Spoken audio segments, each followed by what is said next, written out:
Hello everybody, this is Kay, and welcome to my channel, Junking with Gigi. So this is part 3 and the final video that I'm doing on creating some fall themed journals for a fall festival I'm participating in.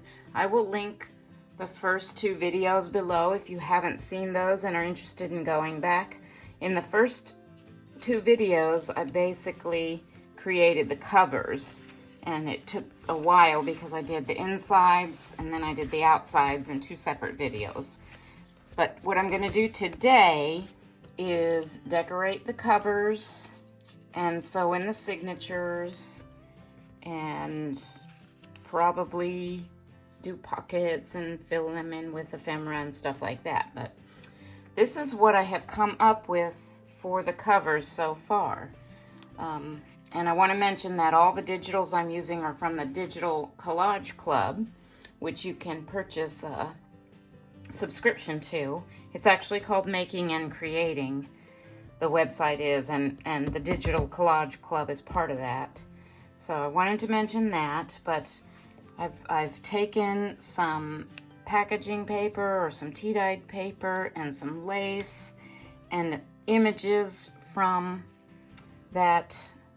I forget what the name of the kit is. It's one of their autumn themed kits, obviously, and cut out ovals with one of my dies on my Sizzix machine, and I'm also including a couple of other little pieces here. So that's the first thing I'm going to do. I've kind of got them all inked up and arranged the way I want, so I'm going to kind of glue them together, but I'm also going to take the individual piece to my sewing machine and do some stitching.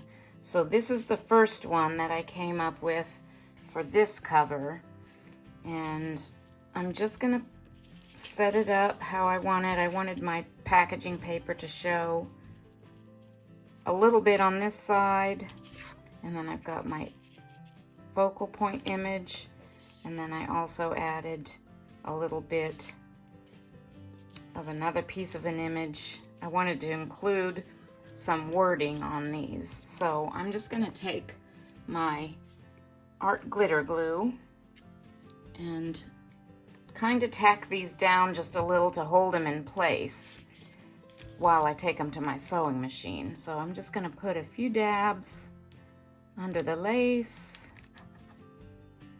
and on the oval. Maybe I better put some more towards this edge. And then I'm going to put that there. Just tack it down a little with some glue.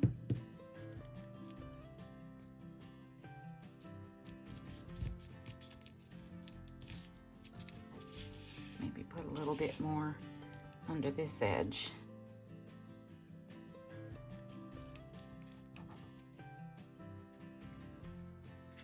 I don't need much because I'm planning on sewing it kind of all around the oval part, but with some wonky stitching. I like to do the wonky stitching because that looks intentional rather than trying to do it straight. Oops, this got a little crooked here. Let me fix that. Anyway, so I'm gonna glue all these down a little bit and then take them to my sewing machine, and I'll be back. All right, so I'll show you what I've done here. So on most of these, or on all 4 of these actually, I went around the oval image as well as the piece that had my wording on it. Double stitched, went around twice on each one. I just didn't want to sew right through the words. So there's that one. Here's Colorful Autumn. I'm gonna hold that up close so you can see the stitching. This one is a little harder to see because the image is darker, but that's what that one looks like. And then there's this one with the lady and the putting her lipstick on in the wind. Autumn Memories. So I have a lot of threads here, and what I'm gonna do is I'm gonna take my little pokey tool and I'm gonna try and pull all these threads to the back. I don't know if you've ever done this with your sewing, but if you grab one of your threads and kind of pull on it, it'll kind of, I don't know if you can see that, it'll kind of pull up a loop from the thread that's on the front, and you can pull it through to the back. So I'm gonna do that on all of these and try to get all of these threads to the back. There we go, like that. I'm gonna do that real quick.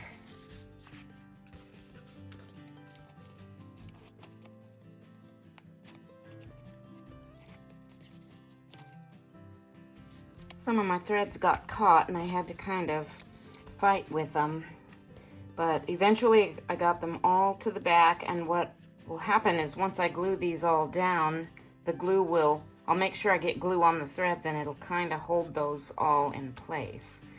So I'm gonna trim the threads off the backs a little bit shorter so they're not hanging out the edges when I go to glue these down to my journal covers.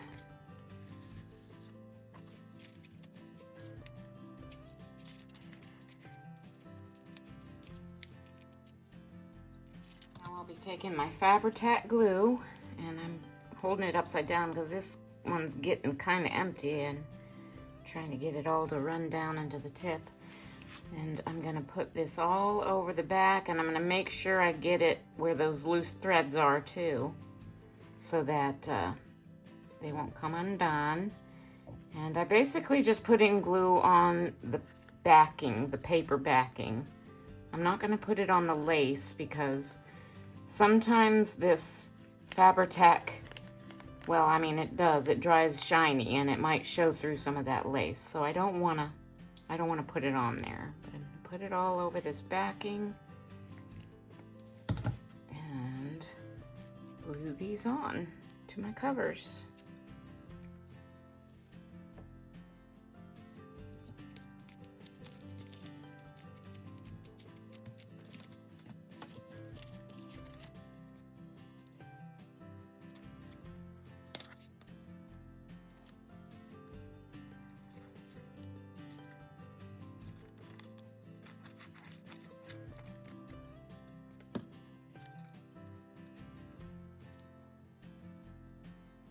While these are all drying, I'm gonna do a little something with some fussy cuts that I cut out from some of the leftover pieces of that digital kit.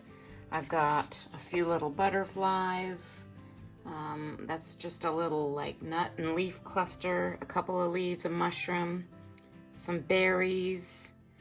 And I want to, well, first of all, I'm going to ink around the edges of all these. And then I want to emboss them with some clear embossing powder and add these to the outside, to the front covers of the journals. Excuse me, I'm sorry about that. I have a little froggy in my throat this morning. So just going to take my vintage photo first and ink around all the edges of all these little fussy cuts.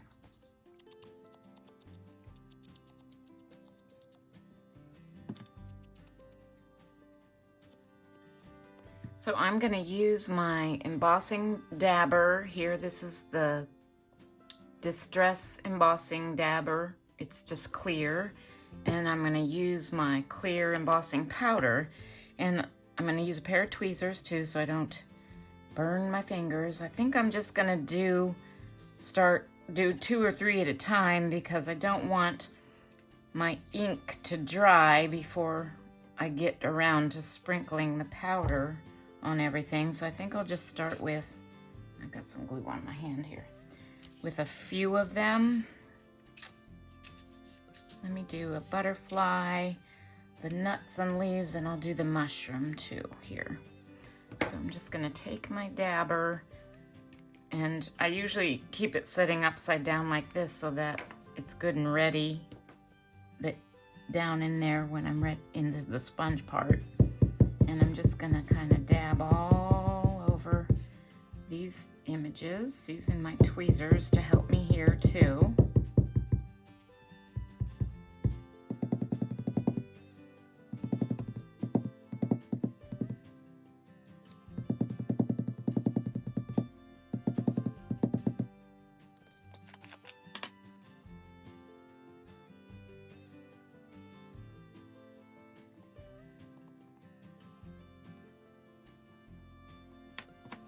just realized I probably should have done the powder on a clean sheet of paper, because now it's gonna stick to the paper where I got some of that ink, and well, it's not gonna shake off back into the jar, so I'm wasting a little bit of it.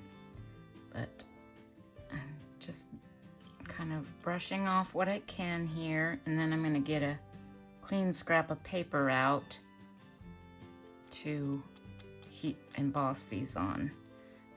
For now, I'm gonna pour what I can back into my container.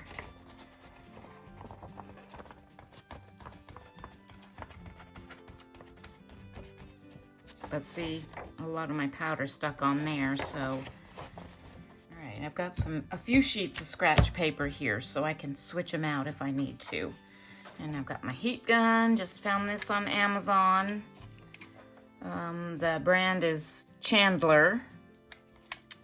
And I'm gonna use the high setting, and I'm gonna hold these pieces with my tweezers so I don't burn my fingers.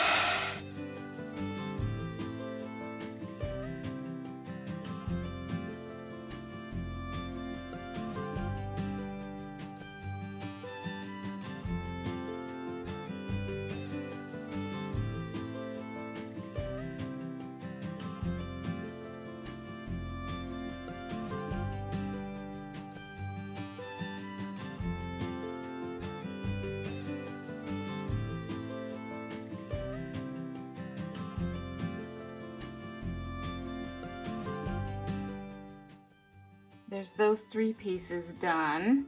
They kind of curled a little, but I think they'll be fine once they're attached to the covers of the journals. So I'm gonna put those aside and do the rest of these now. All embossed and nice and shiny now.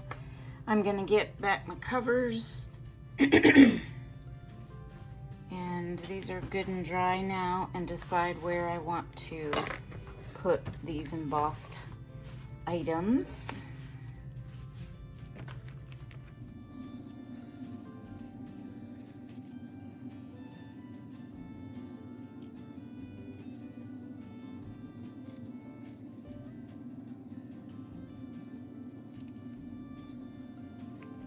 All right, I'm not going to use these two. I can't really figure out a place to put the berries or the nuts and leaves. And this one, I just realized for some reason didn't even get embossed. And what I've done here on this one, I'm using a couple of the butterflies and those berries.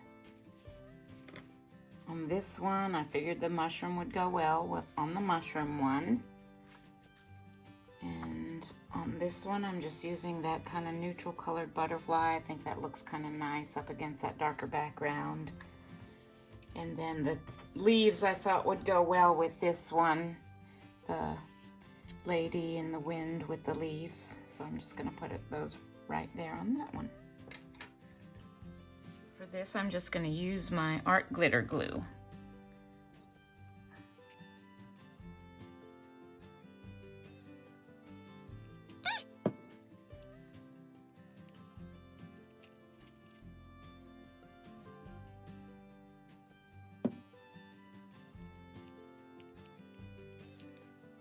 I think that adds just a little something special with that little bit of shine onto the covers.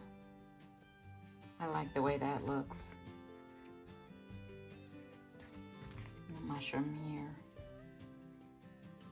I've already put together the signatures for these journals, and I'm just going to show you one of them because they all have basically the same papers in them.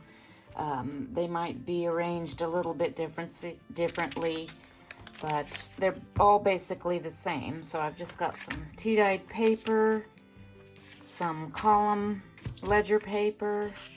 This is another type of paper that I found at a thrift store. I found a box of this. It's some resume type paper. This is a scrap of cardstock in here that I just kind of cut at an angle to add interest.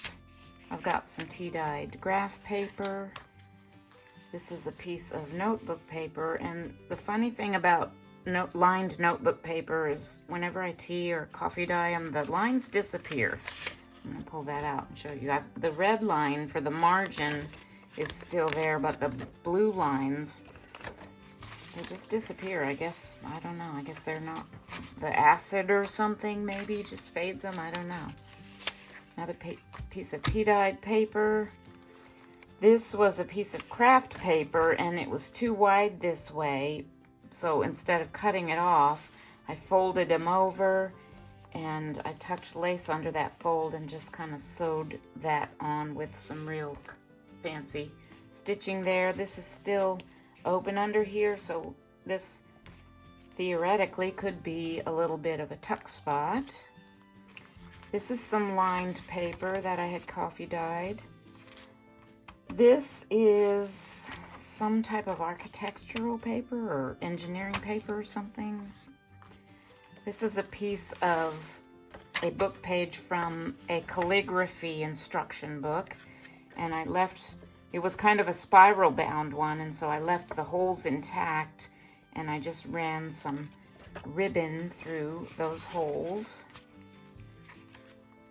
This was a piece of lined paper from a journal that I found at a thrift store and disassembled. Some more kind of ledger paper. A piece of tea-dyed paper that I had laid some doilies on, so it left kind of a stencil of those. A piece of brown packaging paper. I've got another one of those pieces of cardstock.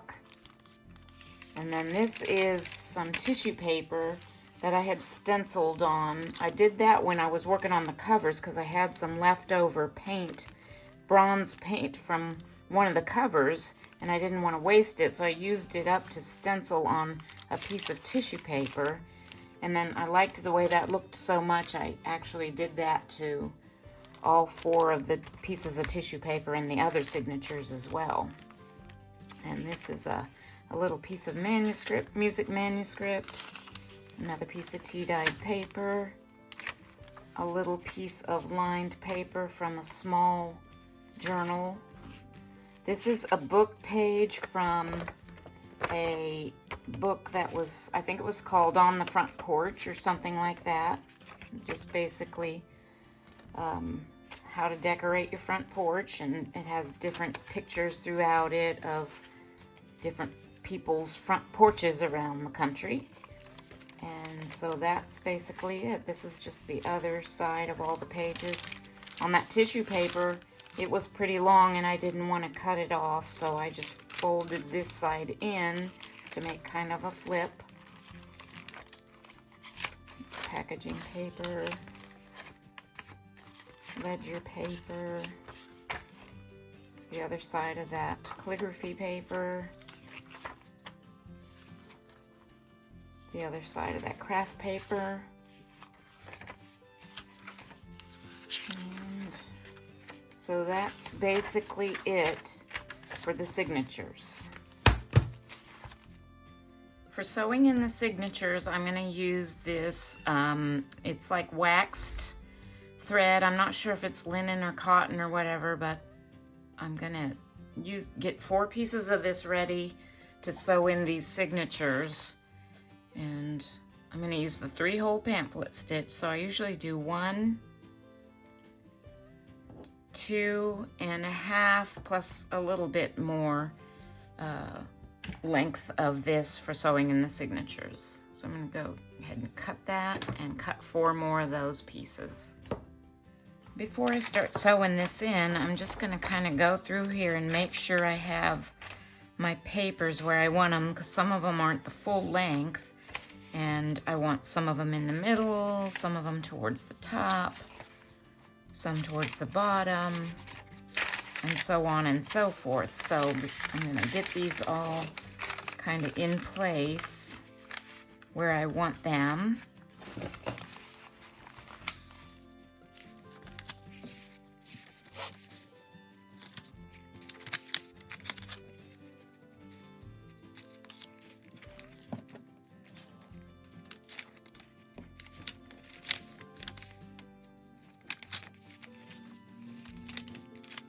my papers all kind of positioned where I want them.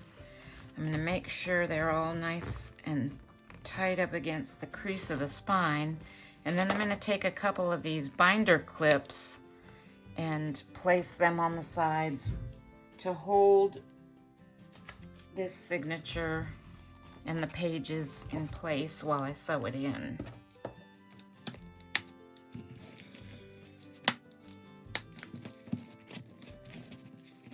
So the 3-hole pamphlet stitches is very simple. I've probably shown it before on one of my other videos. I will show it again one time here though, just in case this is the first time you're seeing it. But you can find many videos on the 3-hole pamphlet stitch. A lot of people use this for their journals. But just for the sake of, in case you haven't seen it before, I'll show you. So whenever I'm doing a single signature journal like this, I just eyeball it. I don't make a template or anything because I don't have to make sure it's lined up and even with any other signatures. So I'm just going to make sure I have this kind of placed in evenly between the top and the bottom of my cover.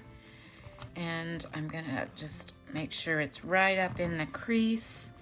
And then I'm just gonna take my pokey tool and eyeball, I'm hoping you can see this, eyeball the middle, which is about right there, and poke that through. I'm going through about 16 pages here in the cover, so it's a little tough. Okay, so that's our middle hole. And then I'm gonna go down to the bottom and go in maybe about an inch or so from the bottom of the journal and poke another hole all the way through. You just gotta make sure you don't stab your finger when you're doing this. I'm gonna go back to the middle just to make sure I'm staying lined up. And then go an inch or so from the top and poke that hole.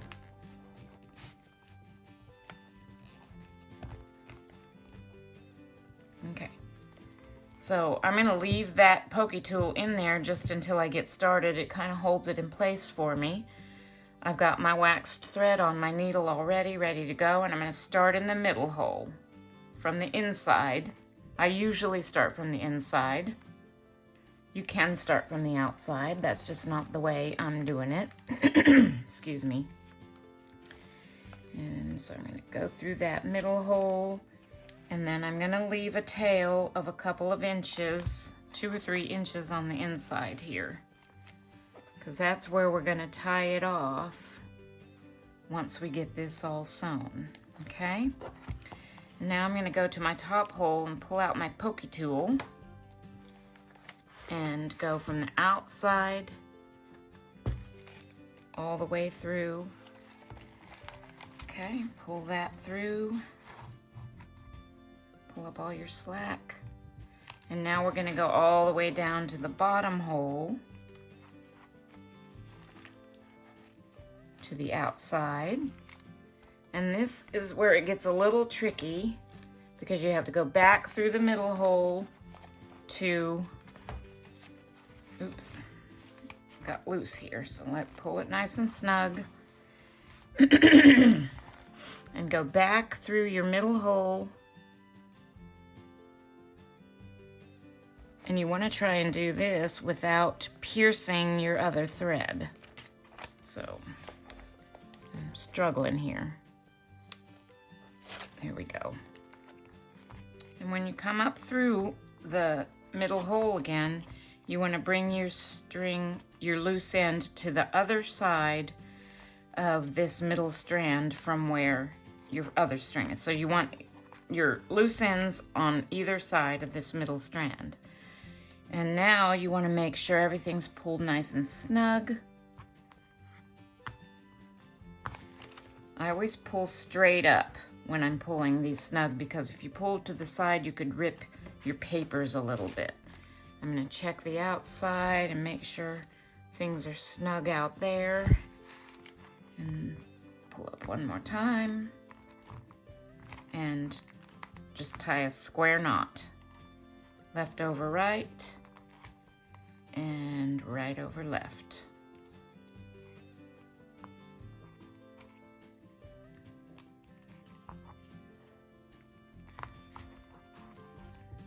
And I'm going to trim it off to about a 1/2 inch.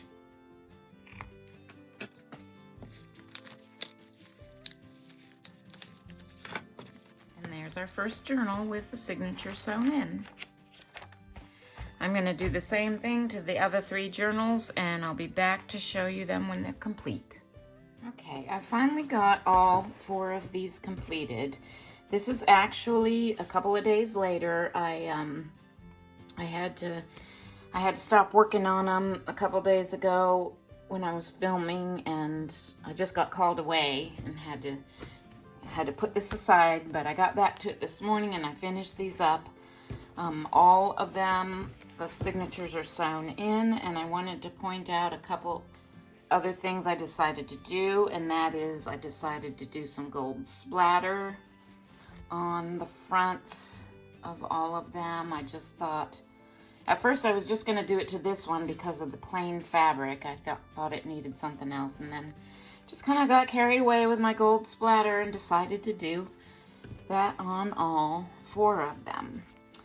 And then I finished sewing in the signatures, and then I also went to my stash of goodies, my big box of all kinds of stuff, and got these filled up with pockets and tags and journal cards and etc. So I'm just going to do a quick flip through to show you how I've got these all decorated. This is another video which I will be posting. I'm not sure if it's going to go up before or after this video, where I did some master boards and made some journal cards and tags out of those master boards. This is a cluster I added to that page. I'm just going to do a quick flip through of all of these because I don't want this video to go on and on forever. A little pocket there with a tag in it. I'll finish putting stuff back in afterwards so I don't take too long. I think I had shown where I put some ribbon in the edge of this calligraphy paper. On this one I have clipped a little postcard, be a blessing to someone today, and on the other side a little tag. I tried to put a little something on every 4 to 5 pages. I don't like to fill up every page, especially in journals that I'm going to be trying to sell, because I like to leave a little room for the imagination of the owner.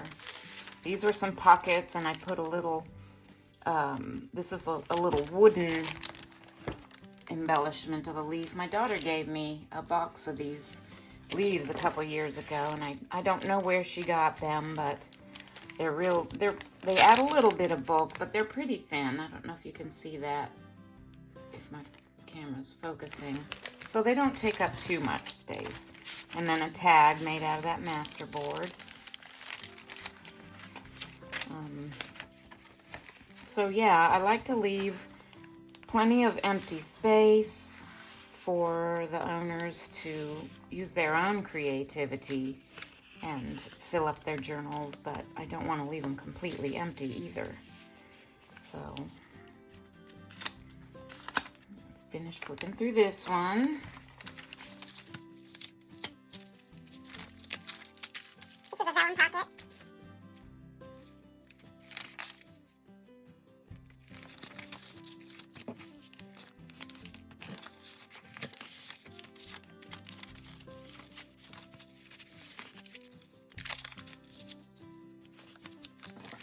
Here's the second flip through, and I am going to speed these up a little. I did put a die cut of a leaf that I had colored with some sprays. These were white on this front page. I am gonna not talk through each one of these and speed them up a little so this doesn't take too long.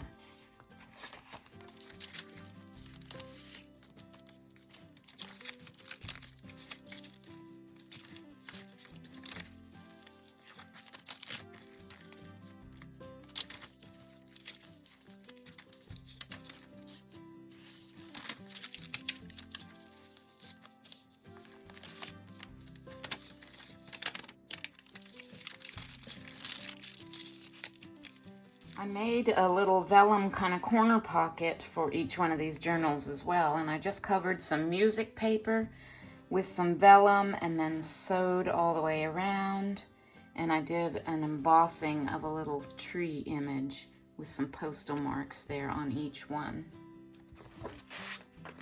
And these are some slides that I made. Just laminated some images and put them in there.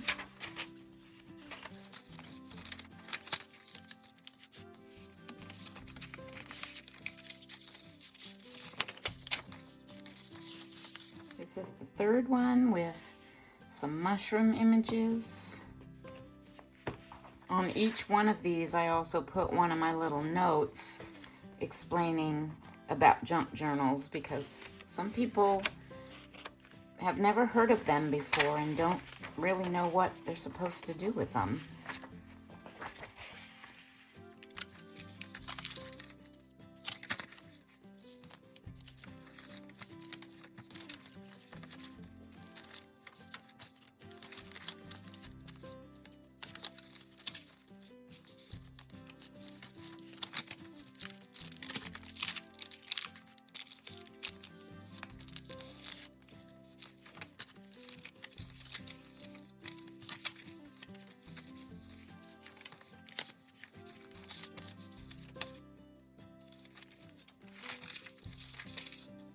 Also, on each one of these 4 journals, I made an envelope for this very last page and kind of turned it into a little bit of a flip out, and one of my little hidden paper clips here.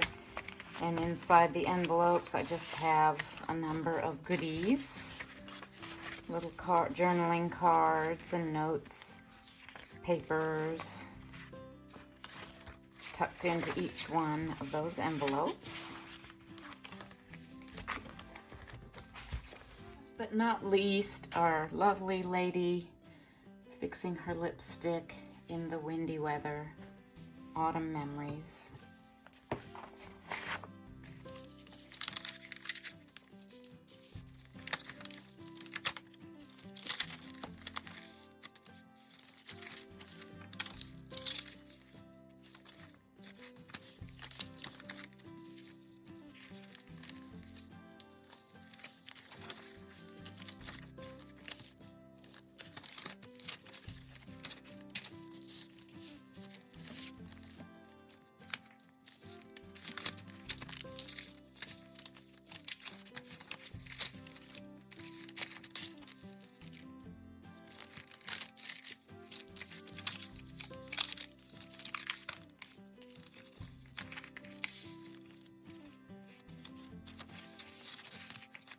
So that is it for this series of fall themed journals, all ready for my fall festival booth that I'm going to be a vendor at the end of this month.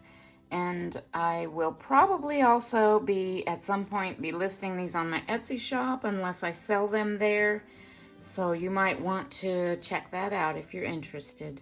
Thank you so much for watching today, and God bless you.